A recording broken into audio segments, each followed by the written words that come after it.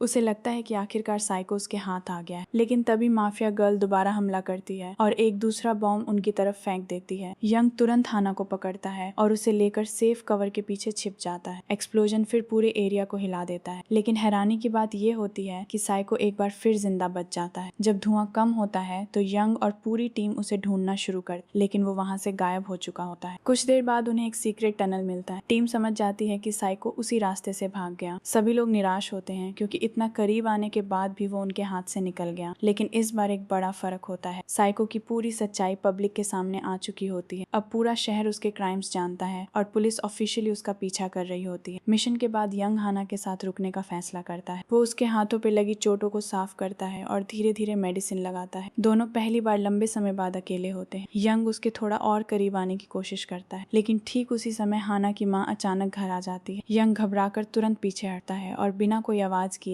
वहां से निकलने की कोशिश करता है। वो चुपचाप पंजों के बल चलता हुआ डोर तक पहुंचता है और किसी बच्चे की तरह चोरी छिपे घर से बाहर निकल जाता है। अगले दिन पूरी टीम फिर एक जगह इकट्ठा होती है और डिस्कशन करती है कि साइको आखिर कहाँ छिप सकता है। यंग सोचते हुए कहता है कि शायद वो उसी जगह छिपा हो जहाँ कोई उसे ढूंढने की सोच भी नहीं सकता। वो जगह पुलिस स्टेशन हो सकती है। टीम तुरंत वहां जाती है और यंग का शक सही निकलता है। साइको पुलिस स्टेशन के अंदर चीफ को होस्टेज बनाकर खड़ा होता है। उसने गन उसके सिर पर रखी होती है और उसे शील्ड की तरह इस्तेमाल कर रहा होता है। आसपास मौजूद ऑफिसर्स डर के कारण कुछ भी नहीं कर पाते। साइको सभी को पीछे हटने के लिए मजबूर करता है और चीफ को अपने साथ लेकर बाहर निकल जाता है। लेकिन तभी हाना वहां पहुंचती है और अपनी स्नाइपर स्किल्स का इस्तेमाल करके उस पर फायर करती है। उसका एम इतना एक्यूरेट होता है कि साइको को समझ आ जाता है कि वो ज्यादा देर वहां नहीं रुक सकता। वो जल्दी से अपनी कार में बैठता है और वहां से भाग जाता है। यंग उसके पीछे दौड़ने की कोशिश करता है, लेकिन अचानक उसका पुराना ट्रेनर सामने आ जाता है और बिना वार्निंग के उसके चेहरे पे पंच मार देता है। जाता है। उसी समय यंग की ब्रेन कंडीशन के सिम्टम्स दोबारा शुरू हो जाते हैं। उसकी विजन धीरे धीरे ब्लर होने लगती है और कुछ ही सेकंड्स में उसे साफ दिखाई देना बंद हो जाता है। ट्रेनर उसकी कमजोरी समझ जाता है और इसी मौके का फायदा उठाता है। वो यंग पर लगातार पंचेस और किक्स बरसाता है। यंग सामने वाला अटैक देख नहीं पाता, इसलिए खुद को प्रोटेक्ट भी नहीं कर पाता। ट्रेनर उसे बेरहमी से पीटता है जब तक वो जमीन पर गिर नहीं जाता। इसके बाद वो हंसते हुए वहां से चला जाता है। कुछ देर बाद किम वहां पहुंचता है और यंग की हालत देखकर शॉक हो जाता है। वो समझ जाता है कि यंग कुछ भी नहीं देख पा रहा, लेकिन हाना को परेशान होने से बचाने के लिए वो ये बात उससे छिपा लेता है। किम तुरंत यंग को हॉस्पिटल ले जाता है और वादा करता है कि वो पूरी रिकवरी तक उसके साथ रहे। किम की ये केयर देखकर यंग भावुक हो जाता है और उसका धन्यवाद करता है, लेकिन हॉस्पिटल में रुकना यंग के बस की बात नहीं होती। वो चुपके से वहां से निकल जाता है और हाना से मिलने पहुंचता है। जैसे ही वो उसे देखता है, दौड़कर उसे गले लगा लेता है। हाना तुरंत महसूस करती है कि यंग उससे कुछ छिपा रहा है। उसके चेहरे और व्यवहार से साफ होता है कि उसकी हालत पूरी तरह ठीक नहीं, लेकिन वो उस समय उससे कोई सवाल नहीं करती। यंग को सुरक्षित देखकर ही उसे राहत मिलती है। इसके बाद टीम फिर से एक साथ आती है। अब उनका सिर्फ एक गोल होता है, साइको देश छोड़कर भागने से पहले किसी भी हालत में पकड़ा जाना चाहिए। सबसे पहले वे उस करप्ट मेयर को अरेस्ट करने का फैसला करते हैं जिसने साइको से ब्राइब्स ली थी और उसे वर्षों तक प्रोटेक्ट किया था। मेयर को जैसे ही पुलिस एक्शन का पता चलता है, वो घबराकर भागने की कोशिश करता है, लेकिन वो जिस भी रास्ते से निकलता है, टीम का कोई ना कोई मेंबर पहले से उसका इंतजार करता मिलता है। वो एक तरफ भागता है तो रेसलर सामने आ जाता है, दूसरी तरफ मुड़ता है तो किम रास्ता रोक लेता है। आखिर में यंग उसे पकड़ लेता है। टीम मेयर को एक चेयर से बांधती है और उसके खिलाफ मौजूद सारे एविडेंस के साथ उसे पुलिस के हवाले कर देती है। लंबे समय बाद उन्हें महसूस होता है कि सच में जस्टिस मिलना शुरू हो गया है। सभी लोग इस छोटी जीत को सेलिब्रेट करते हैं। तभी यंग के पास हॉस्पिटल से कॉल आती है। उसे बताया जाता है कि उसके बेस्ट फ्रेंड की माँ आखिरकार कोमा से जाग गई। ये सुनते ही यंग खुशी से भर जाता है और तुरंत हॉस्पिटल की तरफ दौड़ता है। वो वहां पहुंचकर उसका हाथ पकड़ता है और जो कुछ हुआ उसके लिए माफी मांगता है, लेकिन वो महिला कहती है कि वो यंग से नाराज नहीं है। उल्टा वो उसका धन्यवाद करती है क्योंकि यंग ने उसके बेटे को जस्टिस दिलाने के लिए अपनी पूरी जिंदगी रिस्क में डाल दी। वो यंग से कहती है कि अब वो उसे अपनी माँ समझे। ये सुनते ही यंग के अंदर दबा हुआ सारा इमोशन बाहर आ जाता है। वो रोते हुए उसके गले लग जाता है। उसी मोमेंट वो कसम खाता है कि साइको को हमेशा के लिए जस्टिस के सामने लाकर ही रहेगा। अगले दिन पूरी टीम साइको को ट्रैक करने निकलती है, लेकिन चीफ को यंग की हेल्थ और सेफ्टी की चिंता होती है, इसलिए वो यंग को पुलिस कार से हैंडकफ कर देता है और साफ आदेश देता है कि वो वहीं रहेगा। यंग ये देखकर शॉक हो जाता है, लेकिन जैसा कि हम जानते हैं उसे रोकना इतना आसान नहीं। वो किसी तरह हैंडकफ से खुद को छुड़ाता है और टीम के पीछे निकल पड़ता है। रास्ते में उसका सामना दोबारा अपने पुराने ट्रेनर से होता है। इस बार यंग पूरी तरह रेडी होता है। वो अपने माइंड को फोकस करता है और ट्रेनर के हर अटैक को ध्यान से पढ़ना शुरू करता है। ट्रेनर लगातार पंचेस मारता है, लेकिन यंग इस बार हर स्ट्राइक को डॉज करता जाता है। सही मौका मिलते ही वो अपना वही सीक्रेट किलर मूव इस्तेमाल करता है जिसे उसने वर्षों से दबा कर रखा था। उसका पंच ट्रेनर के चेहरे पर इतनी ताकत से लगता है कि उसकी फेस बोन्स टूट जाती है और वो वहीं गिर जाता है। यंग आखिरकार अपने पास्ट के उस आदमी को हरा देता है जिसने उसका करियर और रेपुटेशन दोनों बर्बाद किए थे। तभी हाना वहां पहुंचती है और यंग पर गुस्से से चिल्लाना शुरू कर देती है। उसे अब उसकी ब्रेन इलनेस के बारे में सब पता चल चुका होता है। वो पूछती है कि यंग ने इतनी बड़ी बात उसे क्यों छिपाई और अपनी जान बार बार रिस्क में क्यों डाल रहा है। यंग उसे समझाने की कोशिश करता है, लेकिन हाना उसकी बात बीच में रोक देती है और उसे जबरदस्ती घर ले जाती है। वहां भी वो उसे डांटती रहती है क्योंकि उसकी लापरवाही से उसे डर लगता है कि किसी दिन वो उसे हमेशा के लिए खो देगी। आखिरकार यंग माफी मांगता है और हाना को गले लगा लेता है। वो वादा करता है कि अब से उससे कोई बात नहीं छिपाएगा। हाना कुछ देर नाराज रहती, लेकिन उसकी सच्ची माफी देखकर उसे फॉरगिव कर देती है और उसके साथ रहने का फैसला करती है। उसी समय यंग के फोन पर टीम का कॉल आता है। उन्हें साइको की लोकेशन मिल चुकी होती है। सभी लोग तुरंत वहां पहुंचते हैं और दूर से उसकी कार दिखाई देती है, लेकिन जैसे ही वे उसके पास जाने लगते हैं, कार जोरदार एक्सप्लोजन के साथ उठ जाती है। इसके बाद शहर के अलग अलग हिस्सों में एक के बाद एक एक्सप्लोजन होने लगते हैं। हर तरफ आग, धुआं और पैनिक फैल जाता है। साइको अब पूरी तरह केओस मोड में चला गया। ये उसका फेयरवेल मैसेज होता है। वो शहर को जलाकर हमेशा के लिए गायब होना चाहता है। टीम ये सब देखकर शॉक में होती है और कुछ समय के लिए समझ नहीं पाती कि अगला कदम क्या होना चाहिए। यंग फैसला करता है कि अब उन्हें माफिया गर्ल की मदद लेनी होगी क्योंकि वही साइको की थिंकिंग और उसके सीक्रेट प्लेसेस को सबसे अच्छी तरह जानती है। यंग उससे मिलकर एक डील ऑफर करता है। अगर वो साइको को पकड़ने में मदद करेगी तो टीम उसे प्रिजन से बाहर निकलने में सहायता करेगी और उसे एक फ्रेश स्टार्ट दिया जाएगा। माफिया गर्ल कुछ देर सोचने के बाद तैयार हो जाती है। वो बताती है कि साइको शायद एक होटल में छिपा हुआ है। टीम अलग अलग डिस्गाइजेस पहनकर वहां पहुंचती है, लेकिन साइको पहले से उनके आने के लिए रेडी होता है। वो पूरे होटल की पावर कट कर देता है और बिल्डिंग में फ्लेमेबल गैस भर देता है। टीम को जल्दी समझ आ जाता है कि पूरा होटल एक बड़े बॉम्ब में बदल चुका है। वे सभी गेस्ट को बाहर निकालने की कोशिश कोशिश करते हैं, लेकिन मेन डोर्स लॉक होते हैं। लोग अंदर फंस जाते हैं और पैनिक में इधर उधर भागने लगते हैं। तभी यंग आगे आता है। वो एक हैवी ऑब्जेक्ट उठाता है और पूरी ताकत से ग्लास विंडो की तरफ दौड़ता है। वो खुद को उस ग्लास से टकरा देता है और विंडो पूरी तरह टूट जाती है। इस तरह बाहर निकलने का एक इमरजेंसी रूट बन जाता है। होटल के गेस्ट्स एक एक करके उसी रास्ते से बाहर निकलने लगते हैं। थोड़ी देर बाद डिपार्टमेंट चीफ एक बड़ी पुलिस यूनिट के साथ वहां पहुंचता है। टीम उसे देखकर बेहद खुश होती है, क्योंकि अब वो फिर से वही ऑनरेबल ऑफिसर बन चुका होता है जो कभी जस्टिस के लिए लड़ता था। सभी लोग फैसला करते हैं कि वे पुराने दिनों की तरह एक बार फिर साथ काम करेंगे। पुलिस एयरपोर्ट जाने वाले रूट पर बड़ा रोड ब्लॉक लगाती है ताकि साइको शहर से बाहर ना निकल सके। उधर यंग साइको के असली हाइड आउट तक पहुंच जाता है। साइको उसे देखकर घबरा जाता है और भागने की कोशिश करता है, लेकिन यंग उसके सामने खड़ा होकर उसका रास्ता रोक देता है। यंग साइको का रास्ता रोककर ठंडी आवाज में कहता है कि वो उसे तब तक मरने नहीं देगा जब तक वो अपने हर क्राइम की सजा नहीं भुगत लेता। लेकिन तभी साइको के बाकी गैंग मेंबर्स अचानक वहां पहुंच जाते हैं और दोनों को चारों तरफ से घेर लेते हैं। यंग और किम मजबूर होकर एक साथ फाइट शुरू करते हैं। दोनों की कोऑर्डिनेशन इतनी परफेक्ट होती है कि सामने आने वाले एनिमीज एक एक करके गिरते चले जाते हैं। यंग अपने बॉक्सिंग पंचेस से उनकी बोनस तोड़ता है, जबकि किम अपनी स्पीड और टेक्निक से किसी को भी अपने करीब नहीं आने देता। उधर हाना एक रूफटॉप पर पोजीशन लेकर अपनी स्नाइपर राइफल से दोनों की मदद करती है। उसकी नजर में आने वाला हर डेंजरस टारगेट तुरंत नीचे गिर जाता है। यंग और किम नीचे गैंग का सामना कर रहे होते हैं, जबकि हाना ऊपर से पूरे एरिया को कंट्रोल कर रही होती है। इसी केओस का फायदा उठाकर साइको चुपचाप वहां से निकलने की कोशिश करता है। वो डॉक्स की तरफ रेंगते हुए पहुंचता है, क्योंकि उसका प्लान किसी शिप पर चढ़कर शहर से भागने का होता है। लेकिन यंग उसकी मूवमेंट देख लेता है और तुरंत उसके पीछे दौड़ पड़ता है। कुछ देर बाद यंग साइको को कॉर्नर कर लेता है। अब उसके पास भागने का कोई रास्ता नहीं होता, लेकिन साइको फिर भी डरने के बजाय यंग को उकसाने की कोशिश करता है। वो उसके उस फ्रेंड का नाम लेता है जो प्रिजन में मर गया था और कहता है कि यंग उसे कभी बचा ही नहीं सका। ये सुनते ही यंग का कंट्रोल टूट जाता है। उसके अंदर दबा हुआ सारा दर्द और गुस्सा एक साथ बाहर आ जाता है। यंग साइको पर टूट पड़ता है और उसे बेरहमी से पंच मारना शुरू कर देता है। वो इतना गुस्से में होता है कि सामने वाले का चेहरा पूरी तरह टूट जाता है और ब्लड से भर जाता है। लेकिन साइको फिर भी प्रिजन जाने से मना करता है। वो टूटती हुई आवाज में कहता है कि इस दुनिया ने उसे कभी कुछ नहीं दिया, इसलिए अब उसके पास खोने के लिए भी कुछ नहीं बचा। इतना कहकर वो समुद्र में जंप कर देता है, लेकिन यंग उसे इतनी आसानी से बच निकलने नहीं देता। वो भी बिना सोचे पानी में कूद जाता है। इस बार वो अपनी पूरी ताकत से स्विम करता है और ठीक समय पर साइको तक पहुंच जाता है। वो उसे पकड़कर वापस शोर तक खींच लाता है और अथॉरिटीज के हवाले कर देता है। आखिरकार साइको अरेस्ट हो जाता है और उसके सारे क्राइम्स की सजा तय हो जाती है। कुछ समय बाद कोर्ट उसे लाइफ इम्प्रिजनमेंट की सजा सुनाता है। यंग बाद में प्रिजन में उससे मिलने जाता है, लेकिन इस बार उसके दिल में हेट नहीं होता। उसके चेहरे पर सिर्फ विक्ट्री का सुकून होता है। उसने अपना मिशन पूरा कर लिया था। उसने अपने फ्रेंड के लिए जस्टिस हासिल की थी और आखिरकार साइको को उसकी सजा मिल चुकी। उनकी हीरोइक एफर्ट्स के लिए पूरी टीम को ऑनर किया जाता है। सभी मेंबर्स को मेडल्स, रिवॉर्ड्स और बोनसेस दिए जाते। इसके बाद हर कोई अपनी जिंदगी में एक नया रास्ता चुनता है। हाना स्पेशल फोर्सेस यूनिट ज्वाइन करती है, जहां उसकी स्नाइपर स्किल्स को आखिरकार सही पहचान मिलती है। किम दोबारा फेंसिंग ट्रेनिंग शुरू करता है और नेशनल चैंपियनशिप जीतकर अपना लंबे समय से अधूरा मेडल पाने का फैसला करता है। यंग की ब्रेन इलनेस का भी ट्रीटमेंट सफल हो जाता है। कुछ समय बाद हम उसे सी साइड के पास रनिंग करते देखते हैं। उसकी स्ट्रेंथ और स्टैमिना धीरे धीरे वापस आ रही होती है। अब वो सिर्फ फाइट और रिवेंज से भरी जिंदगी नहीं जीना चाहता। वो फैसला करता है कि अब समय आ गया है कि वो अपने लिए भी एक खुशहाल लाइफ बनाए। यंग आखिरकार हाना को प्रपोज करता है। हाना भी उसके प्रपोजल को एक्सेप्ट कर लेती है और दोनों एक नई जिंदगी की शुरुआत करते हैं। उनकी जिंदगी अब लव,